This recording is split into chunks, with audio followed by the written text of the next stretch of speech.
A Universidade do Estado do Pará, Campus 10 de Igarapiaçu, por meio do projeto de extensão Universidade como espaço de reflexão para a saúde mental, fala é a melhor solução, alusiva ao Setembro Amarelo. Apresenta.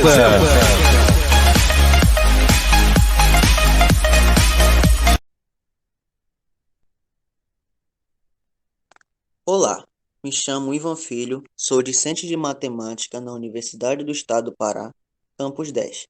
Sejam bem-vindos ao 8º episódio de podcast, de vários podcasts lançados pela UEPA, pelo projeto de extensão referente ao Setembro Amarelo. O tema a ser abordado hoje é o comportamento autodestrutivo. Bom, o comportamento autodestrutivo é qualquer comportamento prejudicial ou potencialmente prejudicial para a saúde ou vida de uma pessoa, podendo chegar a pontos extremos, como a automutilação e o suicídio. Ações autodestrutivas podem ser deliberadas, oriundas de impulso ou desenvolvidas como um hábito. O comportamento autodestrutivo é frequentemente associado a doenças mentais, como transtorno de personalidade ou esquizofrenia. Ele se manifesta de maneira inconsciente. Vagarosamente, ele se torna uma conduta do indivíduo que passa a ter atitudes e se tornar decisões prejudiciais a si mesmo. Exemplo de comportamento autodestrutivo é comprar por impulso, descontar frustrações em outras pessoas, autossabotagem, isolamento social, entre outros. Bom, para podermos aprofundar no tema, convidei o entrevistado de hoje é um amigo Darlan. Se apresente, Darlan.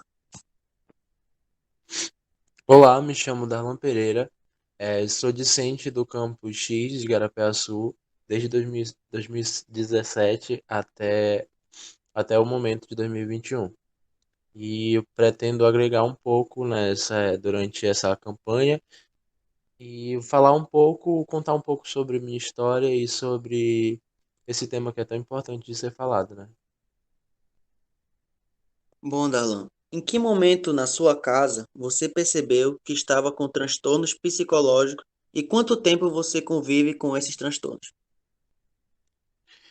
Então, Ivan, demorou um pouco para eu perceber que de fato eu estava sofrendo desses transtornos, porque é algo meio que vai se desenvolvendo com o tempo. A gente não consegue perceber, pelo menos eu não conseguia perceber de início que eu estava com algum problema psíquico.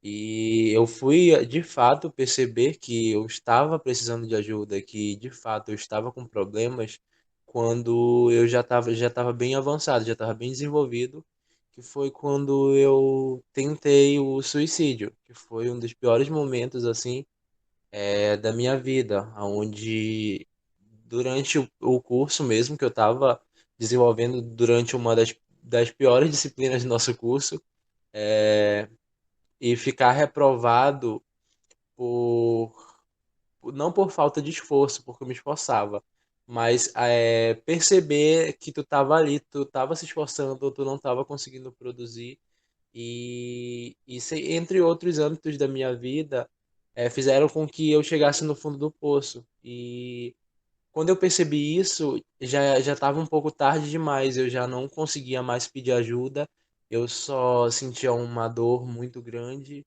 e não conseguia mais produzir como eu produzia antes, eu não conseguia ter mais concentração como eu tinha antes. E isso só foi ficando cada vez pior. E cada dia parecia que era uma eternidade, e cada semana parecia que não passava, e aquela dor só aumentava. Então, quando eu de fato percebi que eu estava com transtornos psicóticos, eu já fui perceber de fato quando eu estava numa maca,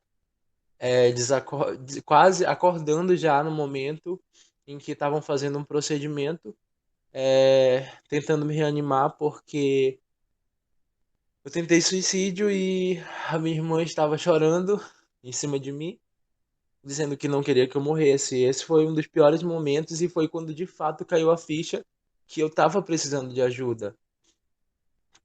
Antes disso, na minha mente, pelo menos eu não conseguia perceber que eu estava de fato precisando de ajuda. Eu sabia que eu estava passando por uma fase muito difícil, mas não sabia identificar o que de fato eu estava passando. Mas aí, graças a Deus, eu consegui, nesse ano, no final do ano passado, consegui reverter essa situação, né? Então, foi realmente a partir do ano passado, final do ano passado, que de fato eu consegui perceber que eu estava sofrendo desses transtornos. Então, foi difícil conseguir, de fato, identificar, porque aquelas dores que eu sentia, que não tinha um lugar específico, aquela vontade de chorar que vinha sem nenhum motivo, aquela falta de produção, aquela falta de ânimo, aquela falta de atenção, sem motivação. Para mim já estava se tornando rotina, então eu não via que aquilo de fato era um problema psicológico. E eu já vim perceber no ápice dos surtos. Então, foi justamente aí que eu percebi que eu estava com problemas.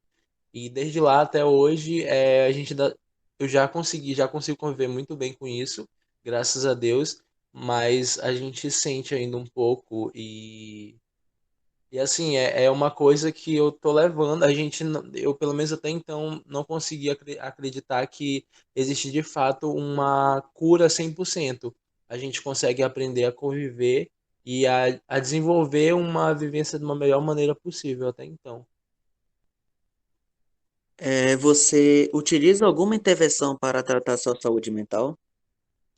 Então, desde quando eu de fato percebi, eu comecei com, até mesmo eu comecei de início com um acompanhamento psicológico, que foi concedido, por incrível que pareça, até mesmo com a própria UEPA. Eu consegui lá em Garapiaçu mesmo acompanhamento. Passei uns 3 a 4 meses fazendo acompanhamento com psicóloga.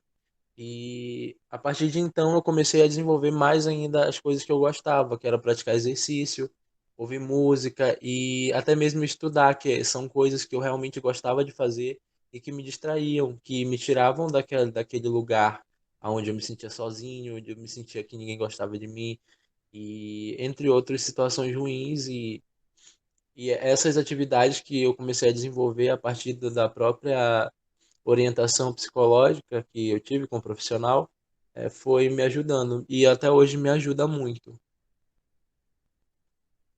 E como você se sente com as intervenções realizadas? Então, de fato, de início me ajudou muito, foi tipo, uma mudança muito grande, eu consegui perceber uma mudança muito grande, mas a gente sabe que sempre a gente parece que nosso corpo se acostuma com aquilo, a nossa mente, a minha principalmente, não consegue se acostumar com a rotina. Então eu sempre tenho que estar mudando de atividade, sempre tenho que estar fazendo uma coisa nova, ou então até mesmo saindo com os amigos só por sair mesmo, para tentar distrair, para tentar fazer algo novo, porque se cair na rotina, parece que volta aquelas sensações, aqueles sentimentos ruins de novo. Entendi, Dalan. Você já conversou com a sua família sobre esse transtorno que você teve? Então, esse foi um dos piores momentos, na verdade. Conversar sobre, falar sobre, ainda é um pouco complicado, ainda é um pouco difícil. Até porque a minha família, a maioria da minha família é uma família muito tradicional, vem do interior, então não tem todo um aparato de conhecimento a respeito da temática em questão, né, dos transtornos e que de fato as pessoas que passam por isso e precisam de ajuda, de profissional e até mesmo do próprio cuidado da família. Então, conversar com eles sobre isso ainda é um pouco complicado, mas assim, hoje em dia eu consigo perceber que a minha família me ama muito mais. Hoje em dia eu consigo notar que de fato eles gostam de mim a partir daquela situação onde eu me vi já no fundo do poço e depois que tudo aquilo aconteceu, toda aquele episódio horrível, eu consegui notar mais carinho, eu consegui notar pela parte deles estar mais junto de mim, estar mais perguntando, conversando comigo. Então, de fato, eu já percebi uma mudança no hábito da própria família, mas enfim, em si, conversar ainda não é algo que eu consiga abertamente. Eu converso com algumas pessoas que eu tenho confiança, contudo, não são com todos, porque nem todos têm a mentalidade e sabem lidar com esses problemas, né? Que muita gente acha que é frescura, muita gente acha que é falta de Deus, que, enfim, são N desculpas e por falta mesmo de conhecimento, pelas pessoas serem um pouco ignorantes e leigas a respeito da temática em questão. Mas com sua rede de apoio, famílias e amigos, podem contribuir para a qualidade da sua saúde mental? Sim, perfeitamente. Eu acredito que seja o principal. Hoje em dia, minha principal. Nunca precisei de remédio, graças a Deus, mas conheço algumas pessoas que precisaram. E agradeço muito a Deus pelos amigos que eu tenho. E inclusive tu, né? Me ajudou muito. Tu entrou numa fase da minha vida. Eu acho que cada pessoa tem um propósito, sim. E a família, principalmente, é um suporte, um alicerce muito grande para mim. É o que me faz, é um motivo a mais para me continuar lutando, para me continuar persistindo nos meus sonhos e principalmente buscar e almejar uma saúde mental, porque eu acredito que isso é direito de todos, né? Então, a minha família hoje em dia está me ajudando muito e principalmente os meus amigos, tanto da universidade quanto fora dela, me auxiliam muito. E até mesmo o esporte. Hoje em dia não estou precisando, graças a Deus, e ter um acompanhamento profissional. Não estou necessitando, de fato. Mas se eu precisar, eu sei aonde conseguir, eu sei onde encontrar. E é isso. E a bola para frente. Muito obrigado, Darlan, pela sua participação ao nosso 8º episódio do podcast. E quero dizer a todos os ouvintes, buscar a ajuda de um profissional qualificado nessa área.